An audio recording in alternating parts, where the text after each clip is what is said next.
নবনীরদনিন্দিত কান্তিধারম রসসাগর নাগর ভূপবরং। भगवते वासुदेवाय।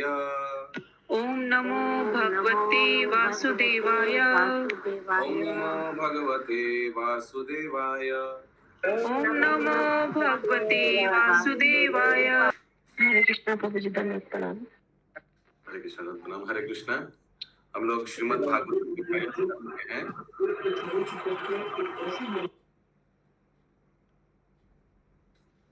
आज हम लोग पहले स्कंद में 15 अध्याय में हैं। हम लोग आज श्लोक संख्या 10 से कंटिन्यू करेंगे। आज हम लोग श्लोक संख्या 10 से 15 तक करेंगे। श्लोक संख्या 10 1.15.10।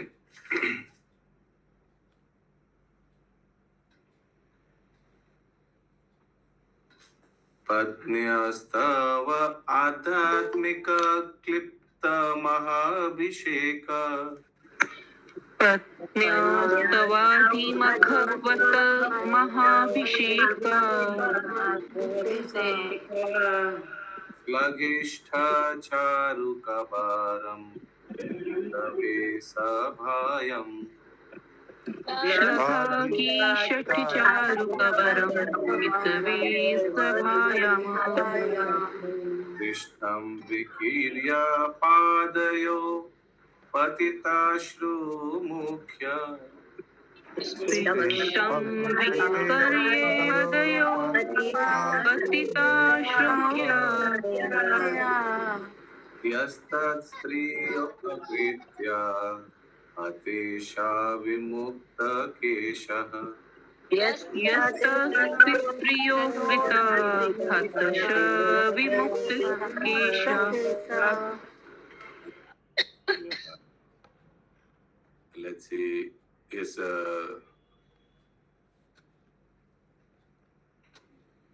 चंदा माता जी, आप पढ़ना चाहेंगे?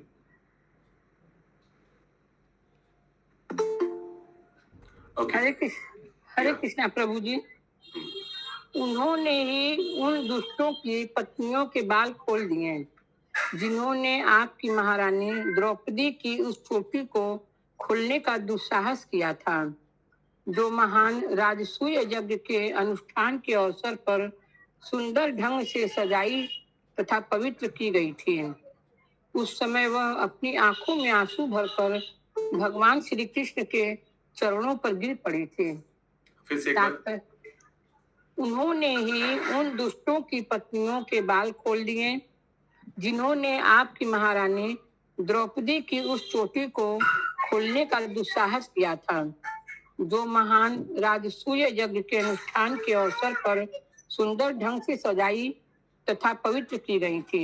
उस समय वह अपनी आंखों में आंसू भरकर भगवान श्री कृष्ण के चरणों पर गिर पड़ी थी। तात्पर्य पढ़ो प्रभु। रानी द्रौपदी की चोटी अत्यंत सुंदर थी, जिसे राष्ट्रीय यज्ञ के अवसर पर पवित्र किया गया था, किंतु जब वे दांव में हारी जा चुकी थी तो दुशासन ने उनके महिमा मंडित केशों को छूकर उनका अपमान किया था। तब द्रौपदी भगवान श्री कृष्ण के चरण कमलों पर गिर पड़ी।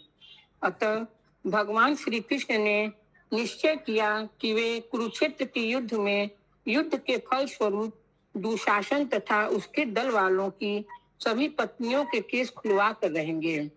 इस प्रकार कुरुक्षेत्र के युद्ध के अंत में जब महाराज धृतराष्ट्र के सभी पुत्र तथा पौत्र युद्ध में मारे जा चुके थे, तब परिवार की सभी स्त्रियों को विधवाओं के रूप में केस खोलने पड़े। दूसरे शब्दों में दुशासन द्वारा श्री भगवान के महान भक्त का अपमान किए जाने से ही कुरुवंश की सभी स्त्रियां विधवा हो गई हैं। श्री भगवान भले ही अपने ऊपर किसी दुष्ट द्वारा किए गए अपमान को सह लें, क्योंकि पिता अपने पुत्र के द्वारा किए गए अपमान को सह लेता है, किंतु वे अपने भक्तों का अपमान कभी नहीं सहते। महान आत्मा का अपमान करने पर मनुष्य को अपने समस्त पुण्यों तथा वरों के फल से वंचित होना पड़ता है। हरे कृष्णा। लास्ट लाइन फिर से पढ़िए, लास्ट सेंटेंस। महान। श्री भगवान भले ही अपने ऊपर किसी दुष्ट द्वारा किए गए अपमान को सह ले, क्योंकि पिता अपने पुत्र के द्वारा किए गए अपमान को सह लेता है, किंतु वे अपने भक्तों का अपमान कभी नहीं सहते। महान आत्मा का अपमान करने पर मनुष्य को अपने समस्त पुण्यों तथा बड़ों के फल से वंचित होना पड़ता है। हरे कृष्णा। हरे कृष्ण। यो नो जुगो पावान इत्यदुरंत कृच्छ्र यो नो जुगपवन एते दुरंतृच्छ्र दुर्वससो अरिरचित आयुतग्रभूय दुर्वासोरिरचिताद युताग्रभुगयः तकान्ना शिष्टाम उपयुज्य यत स्त्रीलोकम् शाकानाशिष्टमुपयुज्य यत्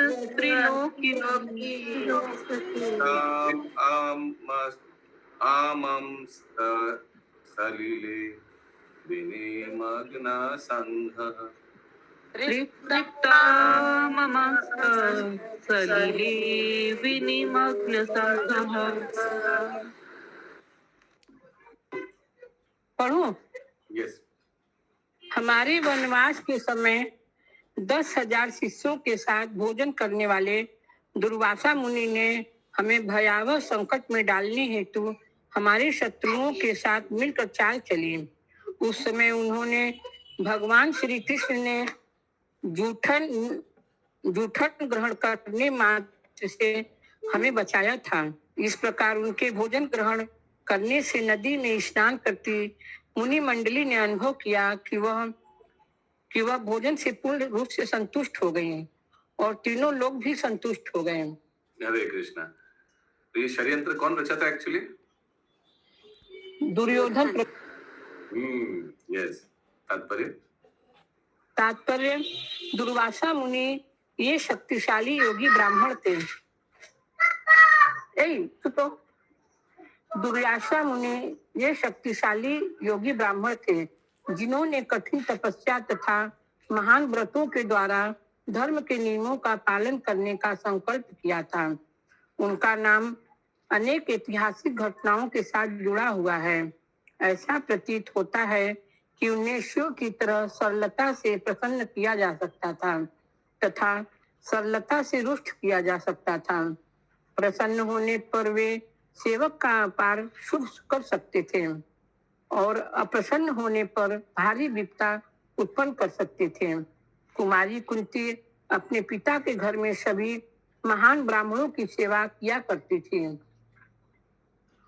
और उनके अच्छे सत्कार से प्रसन्न होकर दुर्वासा मुनि ने उन्हें ऐसी शक्ति का वर दिया था कि जिससे वे इच्छित देवता का आह्वान कर सकती थी।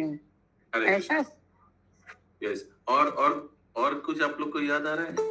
दुर्वासा मुनि ने और किसी को कोई वरदान दिया था? कृष्णा प्रभु जी, दुर्वासा मुनि ने श्रीमती राधा रानी को भी वरदान दिया था उनकी सेवा से प्रसन्न होकर कि तुम्हारे हाथ की बनाई हुई रसोई हमेशा इस तरह से कुछ वरदान दिए थे। भगवान श्री कृष्ण के स्वास्थ्य के लिए बहुत अच्छा है। अमृत वल्ल रहेगा।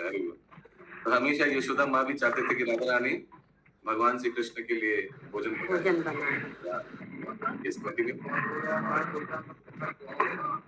और अम्बरीश महाराज को से भी रुष्ट हो गए थे।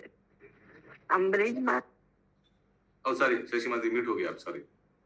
अम्बरीश महाराज से रुष्ट हो गए थे माता जी। हाँ, वो तो ठीक है। वो कारण के साथ। ओके। Yes yes, continue.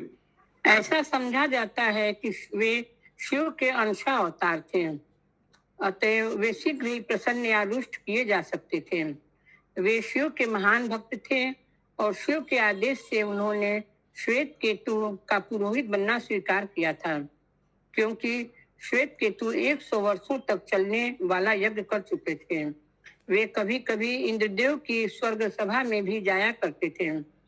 वे अपनी महान योग शक्ति के बल से अंतरिक्ष में यात्रा कर सकते थे और ऐसा समझा जाता है कि उन्होंने अंतरिक्ष में बहुत दूरी तक भौतिक आकाश से भी परे बैकुंठ के ग्रहों तक यात्रा की थी।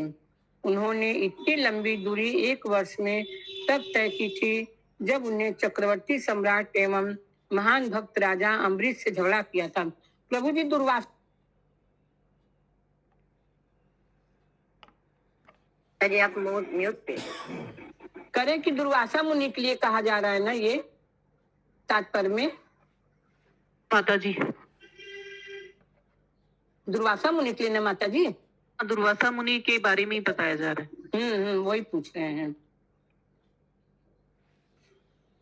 उनके लगभग 10,000 शिष्य थे और वे जहां कहीं जाते तथा जिन क्षत्रिय राजाओं के अतिथि बनते वही अपने बहुत से शिष्यों को साथ ले जाते थे।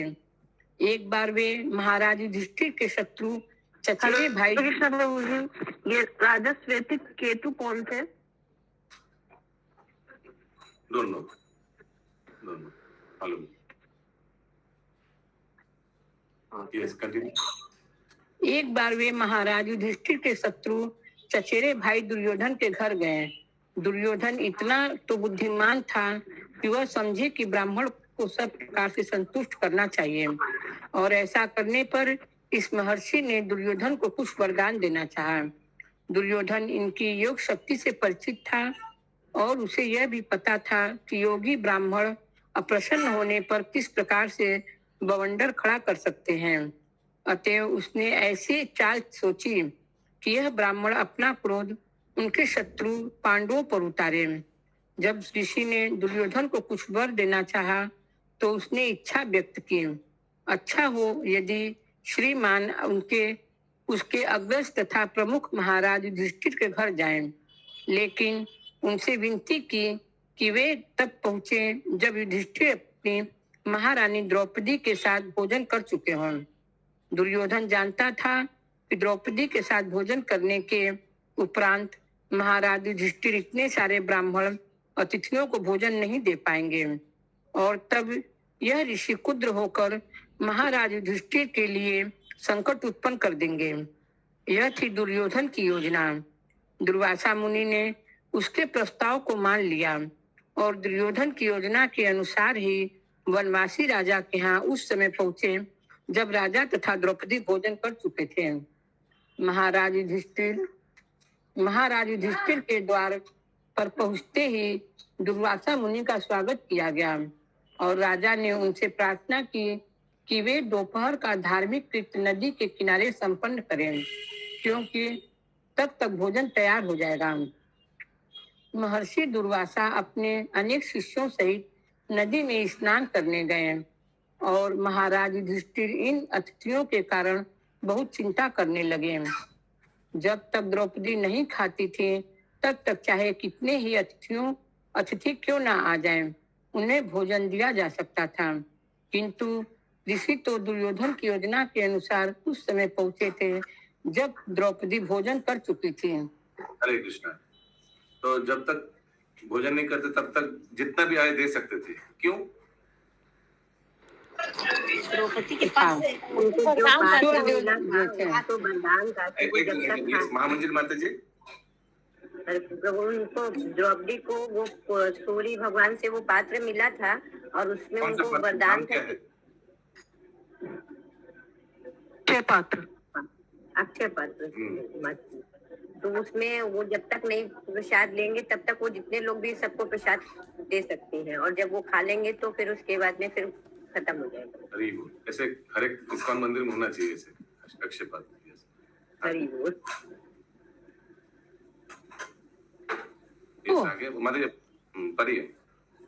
जब भक्तगण कठिनाई में होते हैं तब उन्हें ध्यान मग्न होकर श्री भगवान का स्मरण करने का अवसर प्राप्त होता है।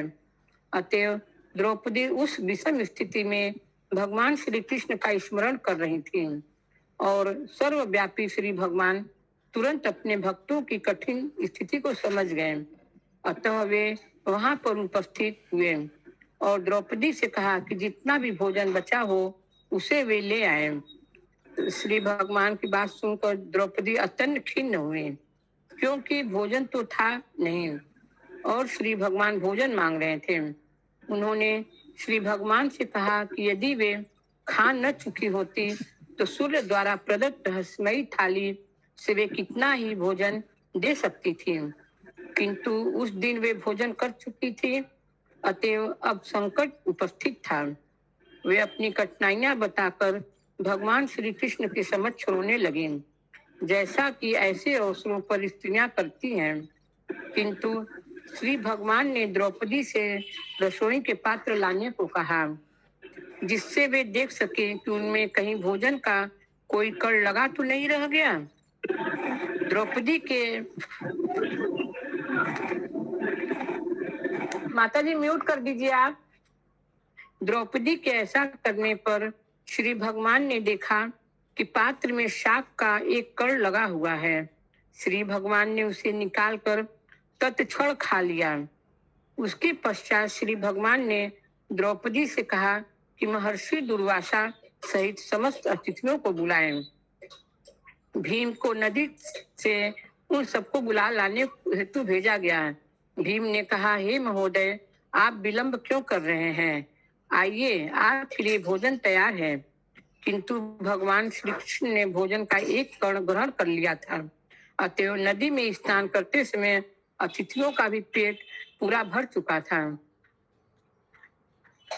उन्होंने सोचा कि महाराज युधिष्ठिर ने उन सबके लिए नाना प्रकार के व्यंजन तैयार कराए होंगे, और चूंकि उन्हें भूख नहीं लग रही थी और वे खाना नहीं खा सकेंगे, तो महाराज युधिष्ठिर को दुख होगा। अतएव श्रेष्ठकर यही होगा कि वे वहां जाएं ही नहीं। इसलिए उन सब ने वहां से चले जाने का निश्चय किया। यह घटना सिद्ध करती है कि श्री भगवान सर्वोत्कृष्ट योगी हैं, अतएव वे योगेश्वर कहलाते हैं। दूसरी शिक्षा यह मिलती है कि प्रत्येक गृहस्थ को चाहिए कि वह श्री भगवान को भोजन भेंट करें। इसका फल यह होगा कि हर व्यक्ति संतुष्ट हो जाएगा, भले ही 10,000 अतिथि क्यों न हो, क्योंकि श्री भगवान संतुष्ट हैं। यही भक्ति की विधि है। हरे कृष्णा। हरे कृष्णा। तो द्रौपदी ने बहुत हृदय से भगवान को प्रार्थना किया और कितना सुंदर तरीका से भगवान ने पूरा प्रॉब्लम को, इतना गंभीर प्रॉब्लम को, इतना डेंजरस सिचुएशन को संभाल लिया। तो हम जानना चाहते थे आप लोग के जीवन में भी ऐसे हुआ कभी कि बहुत डेंजरस संकट में पड़ गए थे आप लोग या हम लोग सब, और फिर हृदय से भगवान को प्रार्थना किया और भगवान के ऊपर छोड़ दिया? हरे कृष्णा प्रभु, ये एक फनी घटना मेरी लाइफ में घटी थी। तो मैं स्कूल लाइफ में थी, मतलब मैं एक अपना होमवर्क कॉपी लाना भूल गई थी। वो मैडम बहुत स्ट्रिक्ट थे, मतलब अपना राउंड ले रहे थे लास्ट। मतलब मेरे को और कुछ समझ में नहीं आया। वो राम सुखदास जी का हरे कृष्ण मंत्री सुनती थी मैं, दादी माँ के रूम में बजता हुआ था। मैंने कहा भगवान अब जो होगा देखा जाएगा, या तो पनिशमेंट मिलेगी या फिर बच जाएंगे। और जैसे ही मैम मेरी सीट पे आए ना, तुरंत पीरियड ओवर हो गया और मैं बाल बच गई। मतलब मैंने पूरे हृदय से उस दिन हरे कृष्ण महामंत्र का अपने जीवन में पहली बार जप किया था। अरे बहुत यस। तो आप लोग के जीवन में ऐसे होता है और बहुत हृदय से आप प्रार्थना करते हो और इतना डेंजरस सिचुएशन जो आपको लग रहा था कि कोई उपाय नहीं है, अभी हम पिटने वाले हैं और आप बच गए। और बाद में बहुत बहुत भगवान को शुक्रिया के बहुत बहुत धन्यवाद भगवान। आप पूरा भगवान का हाथ देखा इसमें, इस घटना में। You saw the hands of God in this situation. ऐसे जिनका हुआ चैट बॉक्स में लिखिए हरि बोल।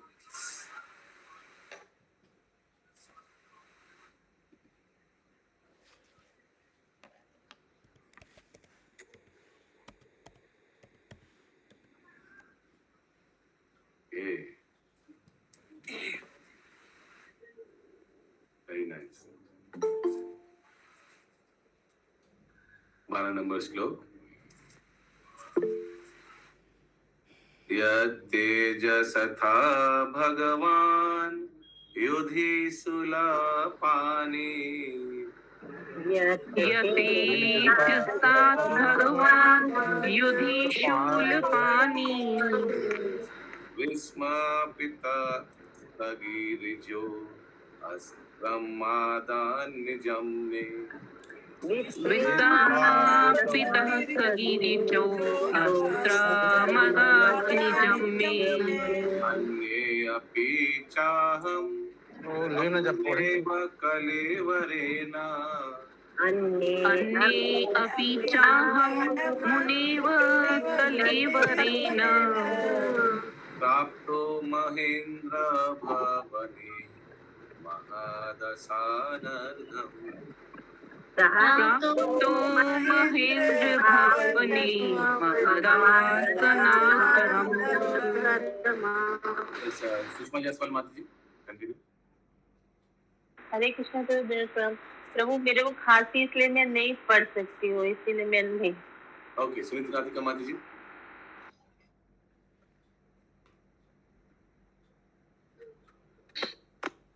प्रभु यह उन्हीं का ये सुनीता राधिका माता जी। हाँ, यह उन्हीं का प्रताप था। Sound is not good, sound quality अच्छा नहीं है, माइक। अच्छा, यह उन्हीं का प्रताप था कि मैं एक युद्ध में शिव जी तथा उनकी पत्नी पर्वतराज हिमालय की कन्या को आश्चर्यचकित करने में समर्थ हुआ। इस तरह वे मुझ पर प्रसन्न हुए और उन्होंने मुझे अपना निजी अस्त्र प्रदान किया।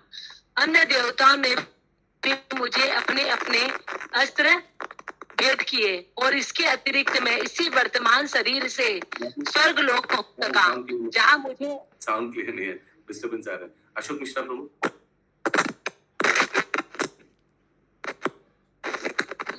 जहाँ मुझे आधे ऊंचे आसन पर बैठने दिया गया। अब तात्पर्य माता जी फिर से पढ़िए। ठीक से साउंड क्लियर नहीं था, पट पट पट करके आवाज आ रहा था। या शुरू से पूरा अनुवाद प्रभु जी। हाँ, अच्छा, यह उन्हीं का प्रताप था कि मैं एक युद्ध में शिव जी तथा उनकी पत्नी पर्वतराज हिमालय की कन्या को आश्चर्यचकित करने में समर्थ हुआ। इस तरह से वे मुझ पर प्रसन्न हुए और उन्होंने मुझे अपना निजी अस्त्र प्रदान किया। अन्य देवताओं ने भी मुझे अपने अपने अस्त्र भेंट किए और इसके अतिरिक्त मैं इसी वर्तमान शरीर से स्वर्ग लोक पहुंच सका, जहाँ मुझे आधे ऊंचे आसन पर बैठने दिया। तात्पर्य पुण्य पुरुषोत्तम भगवान श्री कृष्ण के अनुग्रह से शिव जी समेत सारे देवता अर्जुन से प्रसन्न थे। भाव यह है कि जिस किसी पर शिव जी की या किसी अन्य देवता की कृपा होती है, उस पर भगवान श्री कृष्ण की भी कृपा हो, ऐसा आश्चर्य नहीं है। रावण निश्चित रूप से शिव जी का महान भक्त था, किंतु वह भगवान रामचंद्र के क्रोध से बच नहीं पाया और पुराणों में ऐसी अनेक घटनाएं भरी पड़ी है। किंतु यहाँ पर एक ऐसा उदाहरण मिलता है जिसमें शिव जी अर्जुन से युद्ध करके भी प्रसन्न होते हैं।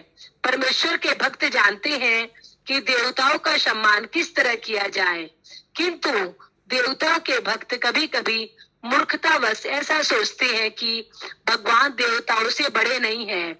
ऐसी धारणा से मनुष्य अपराधी बन जाता है और उसका अंत वैसा ही होता है जैसा रावण तथा अन्यों का हुआ। भगवान श्री कृष्ण के साथ संख्य भाव से संपन्न कार्यों का अर्जुन द्वारा किया गया उल्लेख सबों के लिए शिक्षाप्रद है। जो इस शिक्षा से आश्वस्त है कि एकमात्र भगवान श्री कृष्ण को प्रसन्न करके अन्य सारे वर प्राप्त किए जा सकते हैं, किंतु देवताओं के भक्तों या पूजकों को केवल आंशिक लाभ होगा, जो खुद देवताओं की भांति विनाशील होगा। समझ नहीं, फिर से पढ़िए ये सेंटेंस अभी जो आपने पढ़े। किंतु देवताओं के भक्तों या पूजकों को केवल आंशिक लाभ होगा, जो खुद देवताओं की भांति विनाशशील होगा। हरे कृष्ण प्रभु जी। हाँ, यस माता जी। प्रभु जी, विनाशशील क्यों लिखा है देवताओं के बारे में?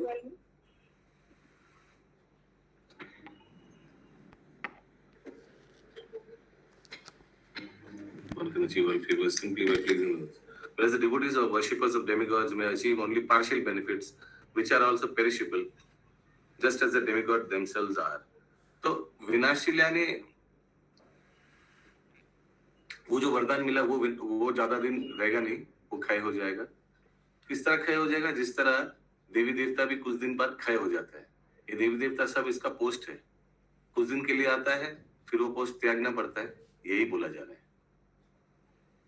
तो देवी देवता से प्राप्त हुआ वरदान ज्यादा दिन नहीं रहता है, टेम्पोररी है, जैसे देवी देवता भी टेम्पोररी है, यही बोला जा रहा है। नेक्स्ट, इस श्लोक की दूसरी महत्ता यह है कि भगवान कृष्ण की कृपा से अर्जुन इसी शरीर से स्वर्ग लोक पहुंच सके, जहाँ स्वर्ग के देवता इंद्रदेव ने अर्ध ऊंचे सिंहासन पर अपने साथ बैठाकर उन्हें सम्मानित किया। कोई मनुष्य पुण्य कर्मों से स्वर्ग लोक पहुंच सकता है, जैसा कि सकाम कर्मों की श्रेणी में शास्त्रों का अभिमत है। जैसा कि भगवत गीता में कहा गया है कि जब ऐसे पुण्य कर्मों का फल छिन्न हो जाता है, तब भक्तों को पुनः पृथ्वी लोक पर आ गिराया जाता है। चंद्रमा भी स्वर्गीय ग्रहों के समान स्तर पर है, और जिन लोगों ने यज्ञ संपन्न करके, दान देकर तथा कठोर तपस्या करके पुण्य अर्जित किया है, उन्हें ही शरीर की आयु पूरी होने के बाद स्वर्ग लोक में प्रविष्ट होने दिया जाएगा। अर्जुन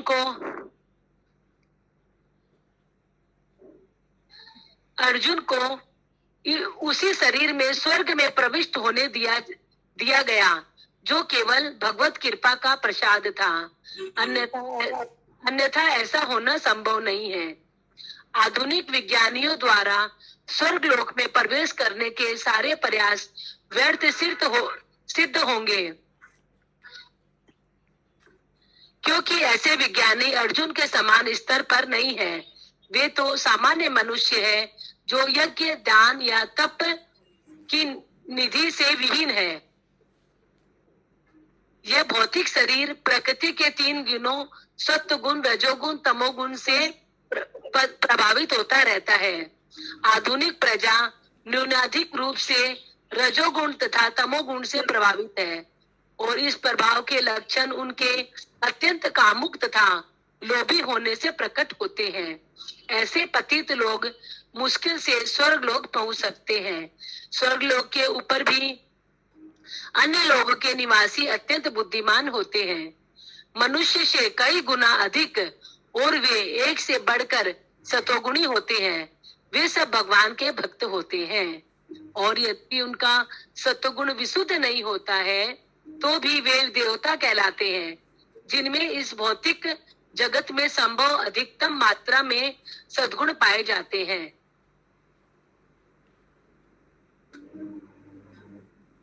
हरे कृष्ण। तो 14 भुवन में जितना ऊपर वाला प्लैनेट्स है सतोगुनी, बीच में हम लोग है रजोगुनी और तमोगुनी का मिक्सचर, और जितना नीचे जाएंगे उतना तमोगुनी मिलेगा। हरे कृष्ण प्रभु जी। हरे कृष्ण। बोले प्रभु जी, ये अर्जुन का शरीर जो है वो जड़ शरीर होने के बाद भी उनको स्वर्ग लोक में जाने का मौका मिला, क्या भगवान के भक्त की होने की वजह से? यस, एकदम पता है श्रील प्रभु।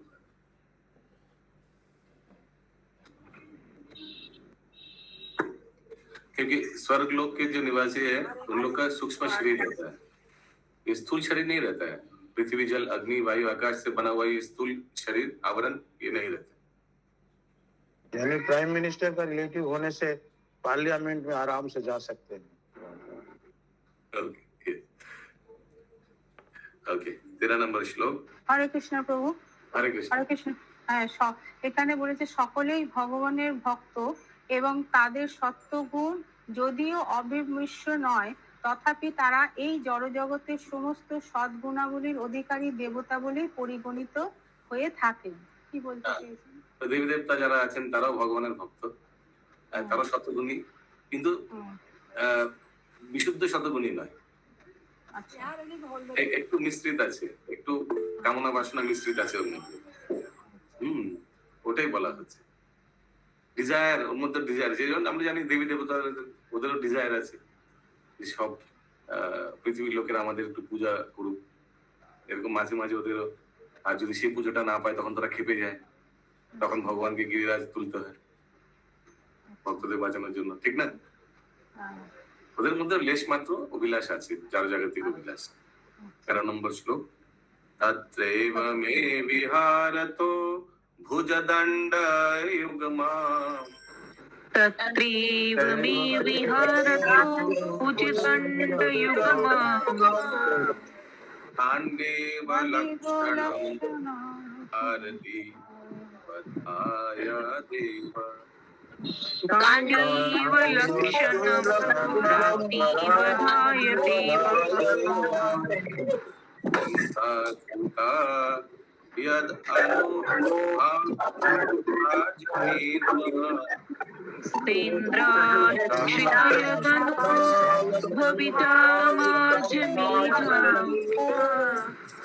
तेनहं आद्य उषिता पुरुषेण भुवना।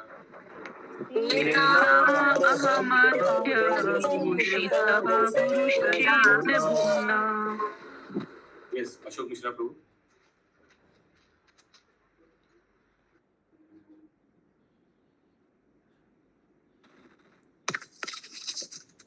पढ़े प्रभु। Yes, प्रभु। जब मैं स्वर्गलोक में अतिथि के रूप में कुछ दिन रुका रहा तो इंद्रदेव समेत स्वर्ग के समस्त देवताओं ने निवात कवच नामक असुर को मारने के लिए गांडीव धनुष धारण करने वाली मेरी भुजाओं का आश्रय लिया था। हे आजमीर के वंशज राजा, इस समय मैं पूर्ण पुरुषोत्तम भगवान से भिन्न हो गया हूँ, जिसके प्रभाव से मैं इतना शक्तिशाली था। तात्पर्य, स्वर्गलोक के देवता निश्चय ही अधिक बुद्धिमान, शक्तिमान तथा सुंदर होते हैं, तो भी उन्हें अर्जुन से उनके गांडीव धनुष के कारण सहायता लेनी पड़ी, क्योंकि गांडीव धनुष भगवान श्री कृष्ण की कृपा से ही शक्ति संपन्न था।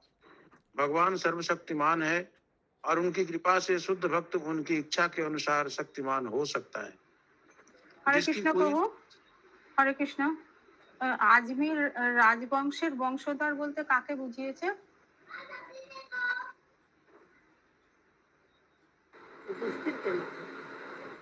हरे कृष्णा।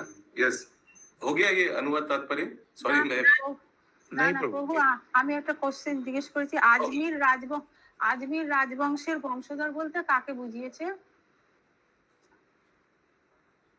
Okay, sorry मैं थोड़ा दूसरा कॉल पे था। When I stayed for some days as a guest in the heavenly planets, all the heavenly demigods, including King Indradev, took shelter of my arms, which were marked with Gandiv bow to kill the demon named Nivata Kavacha.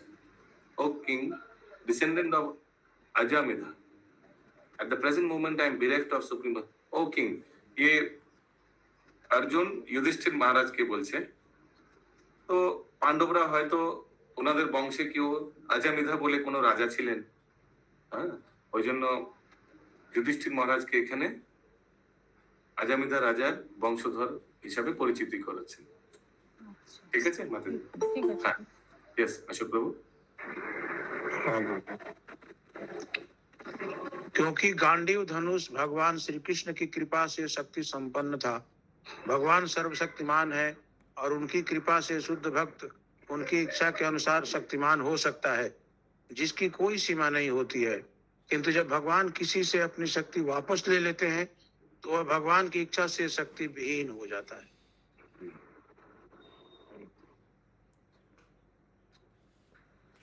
यद बांधवा कुरु बलब्धिम अनंत पारम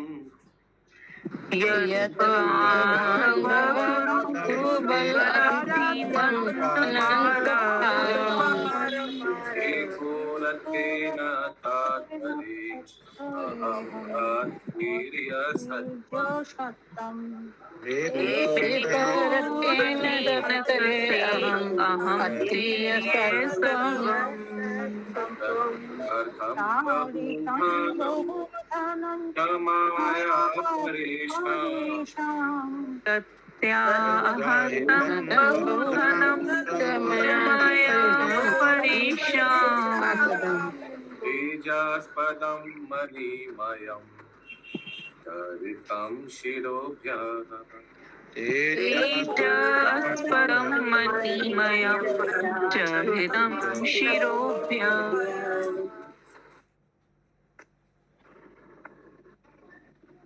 पढ़िए प्रभु जी। कौरवों की सैन्य शक्ति उस समुद्र की तरह थी जिसमें अनेक अजीय प्राणी रहते थे।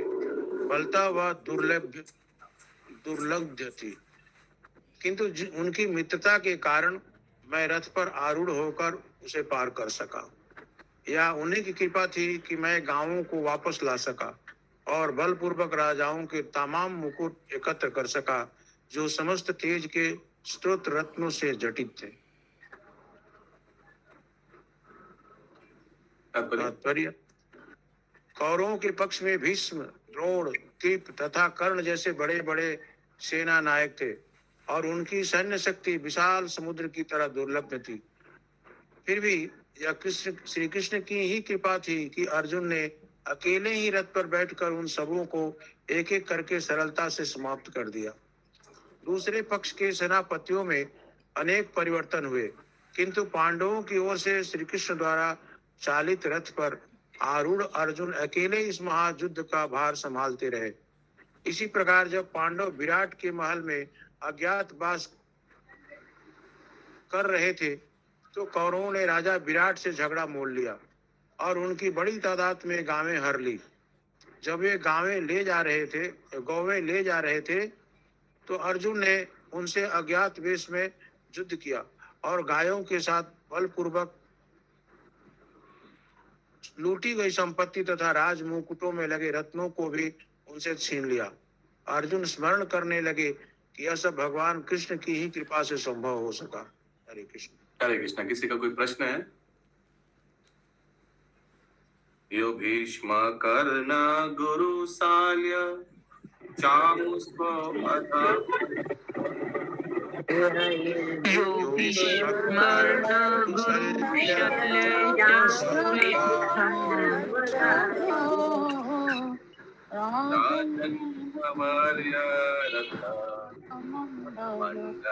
मंडित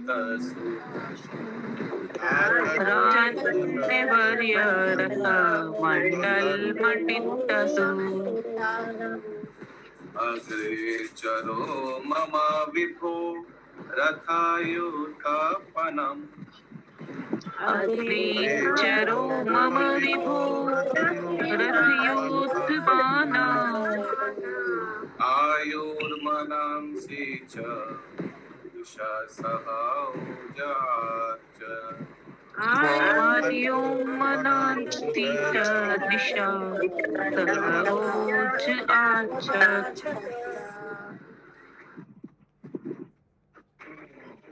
एकमात्र वे ही थे जिन्होंने साउंड और अच्छा आना चाहिए। साउंड क्वालिटी और थोड़ा देखिए कैसे बढ़ा सकते हैं। एकमात्र वे ही थे जिन्होंने सबों की आयु छीन ली थी, जिन्होंने युद्ध भूमि में भीष्म, कर्ण, द्रोण, शल्य इत्यादि कौरवों द्वारा निर्मित सैन्य व्यूह की कल्पना तथा उत्साह को हर लिया था। उन सबकी योजना अत्यंत पटु थी और आवश्यकता से अधिक थी, लेकिन उन्होंने आगे बढ़कर यह सब कर दिखाया। तात्पर्य, भगवान श्री कृष्ण घट घट व्यापी अपने परमात्मा अंश से सभी के हृदय में विस्तार करते हैं और इस तरह स्मृति, विस्मृति, ज्ञान, बुद्धिहीनता तथा मनोवैज्ञानिक कार्यकलापों में सबों का निर्देशन करते हैं। भगवत गीता 15.15 परमेश्वर होने के नाते वे जीव की आयु को घटा बढ़ा सकते हैं।